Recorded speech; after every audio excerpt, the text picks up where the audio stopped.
What is up, my friends? You are very welcome along to the Anfield Agenda player ratings video after Real Madrid have come to Anfield and destroyed Liverpool, and I say that with a very heavy heart, by 5 goals to 2.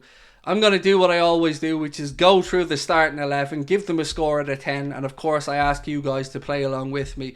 Now, I don't have the images for each individual player today with Connor being at the game and whatnot, so I'm kind of winging it, but I will do a score and go through each player individually. So let me know if you agree or disagree in the comment section. Drop a like on the video, and of course please do hit that subscribe button as well. As you can see today and on every match day, we are being brought to you with thanks to our friends at Circl. The football sweepstakes game where the winner is decided by events that happen live on the pitch, and every moment counts. If you want to join us for future circles, simply scan that QR code in the top right hand corner. That will bring you to the app page where you can download it completely free, of course. You just have to be a UK resident, age 18 plus to play along, and it is a gambling product, so of course we urge you to gamble responsibly. If you'd like to get £5 in free bets when you deposit and place your first £5 in bets, use the referral code anfieldagenda, all one word, on sign up.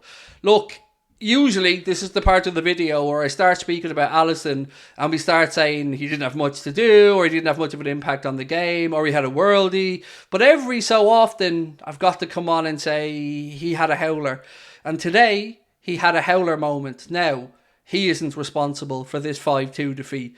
He has some big performances in him. He makes some really important saves. He has more than enough credit in the bank. But he also has it in him to do what he did again today, and it's not the first, second or third time we've seen him with the ball at his feet, getting caught out and us conceding. And unfortunately today, it happened at a time in the game where we had our tails in front.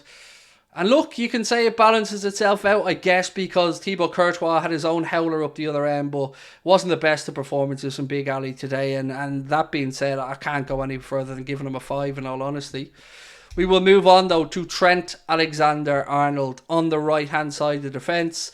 Another game that he'll look back on and never ever want to see Vinicius Jr. again, because he had him on toast over and over and over. And look, Vinny Jr. is an incredibly gifted footballer. His first goal there in that game was a great finish, but again, we're being targeted and being destroyed down the right hand side. Some of Trent's crossing today was brilliant. Some of it was shambolic, but again, can't look past the fact that he is part of a back five, including the keeper, that conceded 5 unanswered goals today at Anfield, and that is not good enough. So Trent, you get yourself a 4 today from me, my friend. Moving on to the next player, which is Andy Robertson. We're going to stick with the fullbacks now. So Andy Robertson, look, you're always going to get effort from Robbo. You're always going to get 100% commitment from Robbo. But sometimes that little bit of quality when we get to the final third is missing. Now, you could say to me, Craig, he's a fullback. You know, we shouldn't be worrying about his impact too much in the final third of the pitch. But I can't look past again that he was part of a back five today that absolutely got torn to shreds. And it was embarrassing, and he is part of that defence, so he has to be part of the problem. So he will get a 4, just like his fullback partner. Now we move on to the centre-backs, and this is where it starts to get pretty interesting. Joe Gomez, whilst you could say to me that he isn't responsible entirely for a few of those goals today, he always seems to be at the scene of the crime when something goes wrong, be it the needless, stupid free kick he gave away for a foul on the edge of our box, or the lazy defensive line that he held to play Real Madrid offside, or the lazy closing down for Vinicius Jr.'s first goal, or the lazy closing down which led to the deflection for another one of Madrid's goals. Whatever way you slice this up, I come back to the same conclusion. His attitude, his body language, it's just not good enough. He needs to show some more intensity. He needs to show some more graft and effort. And I'm just fed up of him. I'm fed up of him, my friends. I don't understand why he was given a new contract. I don't feel that he deserves one. But we're stuck with him now. And with him being injured, I don't know, it's going to be Matip and Van Dijk for the time being. So Gomez today, a 3. And that's a generous 3. Moving on now to Virgil van Dijk, and there were times where I thought he defended well. One counter-attack in the first half from Vinicius Jr. He held up well till Joe Gomez came back in support. Joe cut out the ball looking to go through to Benzema, and we defended it well. But again, no leadership. Who was picking up Militao from that free kick? He was allowed to just waltz across the front of the 6-yard box, and by my count we had 5 players lined up guarding an area across the 6-yard box. Nobody tracking men, and he was allowed to waltz in. Van Dijk's the leader of this defence. Van Dijk needs to wake up, and Van Dijk needs to start getting better performances out of that back four. So Verds today gets a 5, and the irony of that being the amount of goals that we've conceded.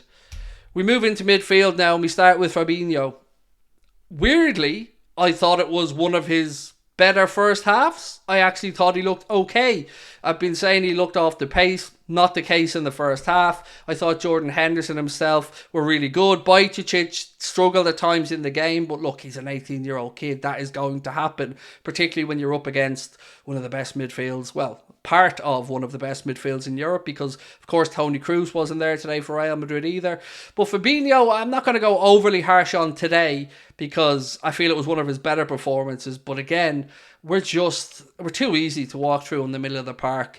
Lucky not to get away with a couple of early challenges they probably should have had a yellow for. So Fabinho today, I'm going to stick with the 5 for him. Moving on to El Capitan, Jordan Henderson.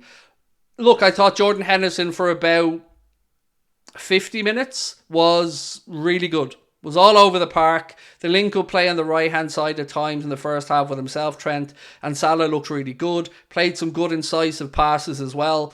But he's our captain, and he allowed, like everybody else on that pitch, us to score or to concede 5 unanswered goals at home against Real Madrid. A team that we owe a result to, remember. A team that's beaten us in 2 Champions League finals. A team that just seems to have this hoodoo over us.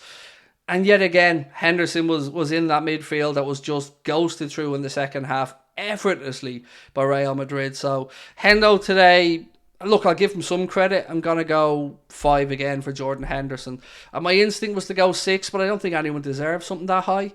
Moving on now to young Stefan Bajcetic, and I am not going to go in on the young man.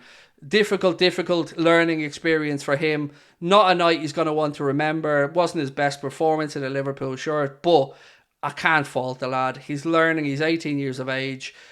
He will have much better days ahead, and he will learn from this, and he will grow from it, and he'll become a better player from it. So I'm going to give him a 6 because I don't believe it's right to go in on a kid when he's been forced into these situations because of our own lack of investment in midfield. Moving on up top now, and we will start with, let's start centrally with Cody Gakpo.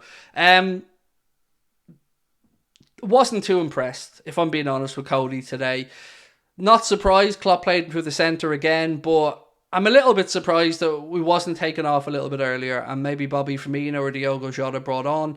Look, I'm not saying he had a howler today, Gakpo, but he didn't look the player that was full of confidence that we seen, obviously, after his goal against Everton. We seen with his goal against Newcastle. Today, for whatever reason, he wasn't up to the speed of it, in my opinion. But again, there's no one individual that I can lay the blame on for this performance. There's 11 people out there that just fell apart. And again, Gakpo's only new on the door. So we'll give Cody Gakpo a 4 and move on. Now to Darwin Núñez. What a goal from Darwin. Let's start off with that. It's just a really cheeky finish from him. Very well taken. He looked like he was a pain in Madrid's backside for a long part of this game. Did he get a little bit tired in the second half? Perhaps he wasn't tracking back as much. But I'm still very surprised that Jurgen Klopp took him off, because why not sacrifice a midfielder when we need to chase down goals? He's our best aerial threat in attack. He's our most direct attacker. He's the one bit of pace we really had there in attack as well, because Salah's pace isn't what it once used to be, albeit he's still fairly fast. So that surprised me today from Jurgen Klopp when he took off Darwin Núñez. Yeah, I mean, look, I'm going to give him a 6 because his goal was brilliant. I mean, I hope he starts picking up confidence. Delighted to see him get the goal as well. He took it magnificently well.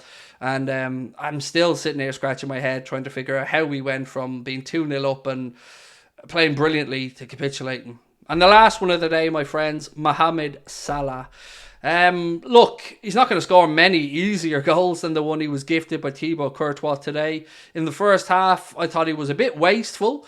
One shot which was very, very tame that he dragged wide, but he was involved in some good play down that right-hand side. Some good passes to his teammates. But in the second half, it was just completely different. None of us showed up in the second half. None of the midfield, none of the attackers, nobody. Madrid just did what they wanted with us in the second half. So for Mohamed Salah, look, he got a goal today. That goal, you might have said, was gifted to him, but he had to chase down the keeper. He put the pressure on Courtois. If he didn't do that, he wouldn't have got the goal. So I'm not going to be overly harsh on Mo today. Going to give him a 5. Probably giving him a point extra there because of his goal. But ultimately, it was just another regrettable, forgetful, disgusting night at Anfield, and I'm honestly, I don't know where we go from this. I still can't compute how you go from being 2-0 up and full of confidence to capitulating and having Madrid just have their way with us. It's pathetic. Something needs to change. I don't know what that is. I don't know what the manager has to do.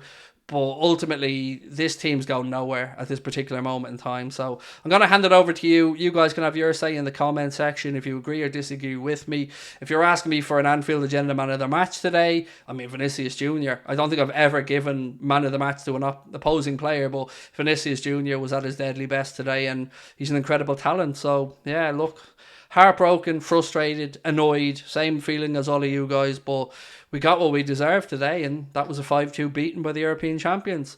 I'll talk to you guys soon. Yeah, let me know what you think in the comment section. Bye-bye.